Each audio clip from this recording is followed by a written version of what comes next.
সবসময় সব জিনিস যে আপনার বাজার থেকেই কিনে খেতে হবে এমনটা নয়। কিছু, কিছু জিনিস আপনি যদি চান স্বাস্থ্যসম্মত উপায়ে ঘরেও বানিয়ে খেতে পারেন। আর তেমনি একটি উপায় আমি আপনাদেরকে দেখাবো আজকে।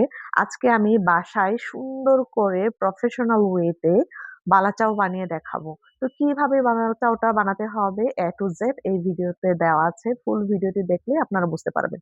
তো বালাচাও বানানোর জন্য ১ম এই আমি সুন্দর করে কুচি, কুচি করে স্লাইস করে পেঁয়াজ কেটে নিয়েছি এবং রসুনটা গোল, গোল করে কেটে নিয়েছি। সুন্দর করে পুরা ১ বাটি পেঁয়াজ এবং রসুন সুন্দর করে কেটে নিয়েছি এবং এই কাটা চিকন, চিকন পেঁয়াজ এবং রসুনগুলিকে ভালোভাবে ডুবো তেলে ভেজে নিতে হবে একদম ব্রাউন কালার করে। যেই কথা সেই কাজ আমি এগুলিকে সুন্দর করে ভেজে নিচ্ছি। ভেজে নিতে হবে যাতে করে এটাতে পানি না থাকে একদম ব্রাউন কালার করে হালকা আঁচে ভেজে নিতে হবে যাতে করে পুড়ে না যায়। যদি পুড়ে যায় তাহলে কিন্তু আপনার বালাচাও সুস্বাদু হবে না বরঞ্চ তিতো একটা ভাব চলে আসবে। আর এগুলি হচ্ছে বালাচাওয়ের মেইন ইনগ্রিডিয়েন্টস। এটা হচ্ছে কাচকি মাছ। আপনারা বিভিন্ন ধরনের শুটকি দিয়ে বালাচাও করতে পারেন। তার ভিতরে অনেকেই চিংড়ি দিয়ে করে। আমি আজকে আপনাদেরকে দেখাবো যেটা, এটা হচ্ছে কাচকি মাছের বালাচাও। আর বালাচাও করার জন্য এই কাচকি মাছগুলোকে ১ম এ আপনাকে সুন্দর করে ধুয়ে একদম ফ্রেশ ভাবে কয়েকবার ধুয়ে হালকা করে রোদে শুকিয়ে নিতে হবে। আমি তাই করে নিয়েছি। এই যে দেখুন, আমার পেঁয়াজটা ব্রাউন কালার হয়ে এসেছে কথা বলতে, বলতে। তো ব্রাউন কালার হয়ে যাওয়ার সাথে, সাথে এইটাকে আপনার সুন্দর করে উঠিয়ে নিতে হবে। যাতে করে পুড়ে না যায়। পুড়ে গেলে কিন্তু আগেই বলেছি তেতো হয়ে যাবে। পেঁয়াজটাকে এবং রসুনটাকে আগে আপনাকে ভেজে তুলে নিতে হবে আলাদা করে। দেন হচ্ছে যখন পেঁয়াজ এবং রসুন সুন্দর করে ভেজে নিয়ে তুলে নেওয়া হয়ে যাবে, দেন হচ্ছে আপনাকে ধুয়ে রাখা এবং হালকা করে শুকিয়ে রাখা শুটকিগুলিকে সুন্দর করে ভেজে নিতে হবে একদম, এটাও ডুবো তেলে। তো এমনভাবে ভাজতে হবে যাতে করে শুটকিগুলি একদম গুঁড়ো হয়ে না যায়, যাতে করে আস্ত থাকে এবং সুন্দর করে ভাজিটাও হয়ে যায়। তো শুটকিগুলোকেও মচমচে করে আমি ভেজে নিয়েছি।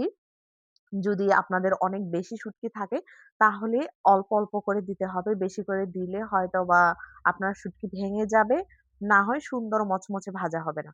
তো শুটকিটাও ভেজে নেওয়া হয়ে গেছে আমার এক ধাপে। আরেক ধাপে আমি ভেজে নিচ্ছি আমার একটু বেশি শুটকি ছিল ০.৫ কেজির মতো।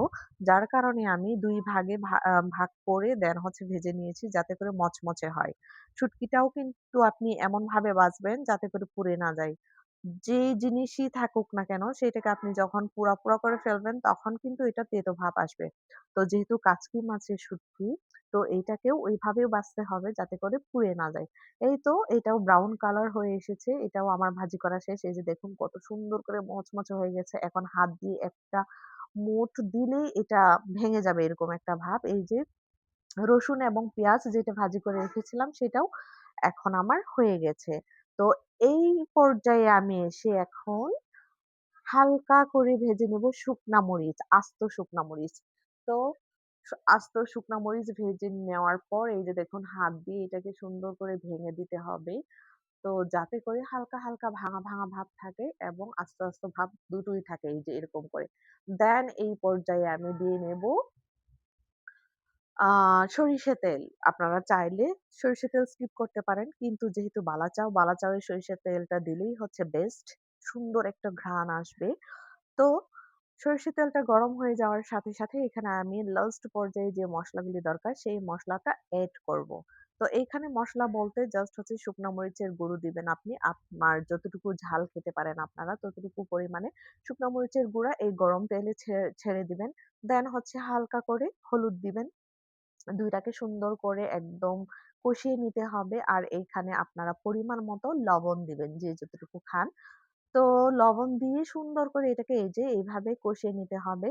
আর এই কষানো শেষ হয়ে গেলে এখানে আমরা আগে থেকে ভাজি করে রাখা সুন্দর করে পেঁয়াজ এবং রসুন আর হচ্ছে বালাচাওয়ের যে শুটকিটা সেটাকে ভাজি করে রাখাটাকে মিক্স করে দিব। জাস্ট কিছুক্ষণের জন্য ৫ মিনিট অথবা ২-৩ মিনিটের জন্য এভাবে যেহেতু এগুলি আগে থেকেই ভাজা আছে এত বেশি ভেজে নিতে হবে না। জাস্ট এটা মিক্স আপ করার জন্য মিক্স করে নিবেন। তো মিক্স করে নেওয়া শেষ হয়ে গেলেই রেডি হয়ে যাবে আপনার বালাচাও। এই বালাচাও আমরা বাজার থেকে বা হচ্ছে মার্কেট থেকে হাই প্রাইস এ কিনে থাকি। অথচ আপনি চাইলেই ঘরের মধ্যে কিন্তু স্বাস্থ্যসম্মত পরিবেশে নিজেই রেডি করে নিতে পারেন। তো আমার আজকের এই বালাচারের ভিডিও আপনাদের কাজে লাগবে কিনা জানি না। তো যদি আপনারা আমার মতো ট্রাই করতে চান, অবশ্যই চেষ্টা করে দেখবেন। এই যে এই পর্যায়ে শুকনো মরিচের যেটা আস্ত ছিল হাত দিয়ে ভেঙে রাখা হয়েছিল সেটাকে দিয়ে দিবেন। তো এইটাকে আপনি চাইলে ৬ মাস থেকে ১ বছর পর্যন্ত সংরক্ষণ করে খেতে পারেন। এই যে দেখুন মচমচে বালাচাও। যখন যতবার এটাকে খাবেন, খাওয়ার আগে দিয়ে হালকা একটু করে কাঁচা পেঁয়াজ কেটে নিয়ে তারপর হচ্ছে ধনিয়া পাতা দিয়ে একটু করে মেখে যখন খাবেন, আপনার কাছে মনে হবে অমৃত। তো বাজারে যে বালাচাওগুলো বিক্রি করা হয় সেগুলি আসলে স্বাস্থ্যসম্মত কিনা, ভালো করে ধুয়ে নেওয়া হয়েছে কিনা শুটকি, তার কোনো গ্যারান্টি থাকে না। যার কারণে আপনারা যারা বালাচাও খুবই পছন্দ করেন বাজার থেকে কিনে না নিয়ে আপনারা শুটকিটাকে বাজার থেকে কিনে বাসায় যদি এরকম করে সুন্দর করে বানাতে পারেন তাহলে কিন্তু এইটা সবচাইতে বেশি ভালো হবে।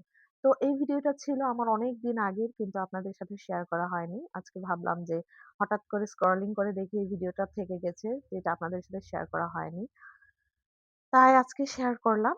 আমার বালাচাও মেকিং এর ভিডিওটা আপনাদের কাছে কেমন লেগেছে অবশ্যই কমেন্ট করে জানাবেন। ভালো লেগে থাকলে আপনারাও ট্রাই করবেন। আর এটা হচ্ছে টাকাটা যেহেতু চলে আসছে আপনাদের জন্য দেখালাম। এই যে দেখুন, বালাচাও অবশ্যই কাঁচের বয়ামে সংরক্ষণ করবেন। কাঁচের বয়ামে সংরক্ষণ করলে এটা দীর্ঘদিন ভালো থাকবে, ফাঙ্গাল ধরবে না। তো খেতেও সুস্বাদু হবে, স্বাদটাও ঠিক থাকবে। তো থ্যাংক ইউ সবাইকে।